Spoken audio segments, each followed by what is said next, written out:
Jollof rice is a beloved West African dish, but making it perfectly can be tricky. Here are 7 common mistakes people make when preparing jollof rice. Number 7. Using the wrong type of rice. Using the wrong type of rice can make or mar your jollof game. If you use rice that doesn't hold up well during cooking, such as sticky or overly starchy rice, you could end up with really soggy rice, and that is a no-no.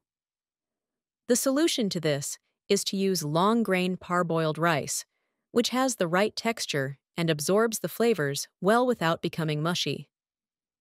Number 6. Adding too much water and mixing a lot. Many people add too much water and mix a lot in the beginning, causing the rice to be soggy and overcooked.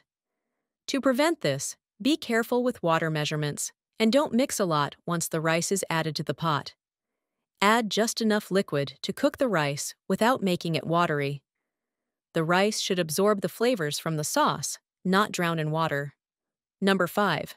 Not using stock or stock seasoning. When you don't use well-seasoned stock, the dish results in bland rice, which misses the signature bold flavors of jollof.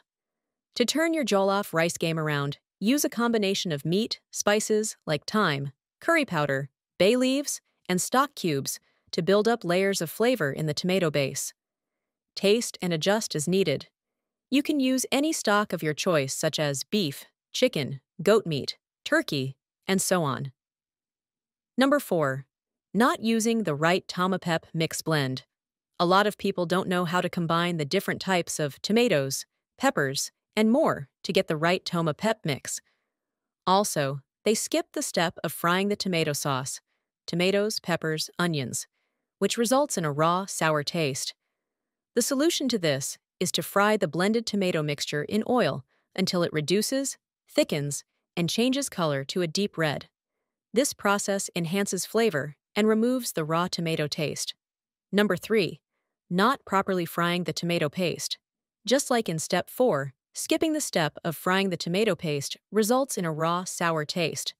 To rectify this, fry the paste till it changes color to a deep red. This process enhances flavor and removes the raw tomato taste. It also gives jollof rice its distinct red color. Number 2. Using the wrong pot. When making jollof rice, the type of pot you use will determine the outcome and final flavors you'll get. A lot of people might not know this, but certain pots give room for certain flexibilities, such as burning underneath. And if you want that bottom pot aroma and party rice flavor you get at Nigerian parties, then you need to use the right pot. Number 1. Skipping the party jollof, burnt bottom. When it comes to jollof rice, we all know there are 2 types of jollof. 1. The normal jollof rice, which tastes ordinary, and 2. The party jollof rice with the bottom pot smoky flavor, which can make one travel from Nigeria to London, just to have a taste. Now, if you run a restaurant, or you want to keep people thinking about your cooking all the time, the bottom pot flavor is the only jollof you need.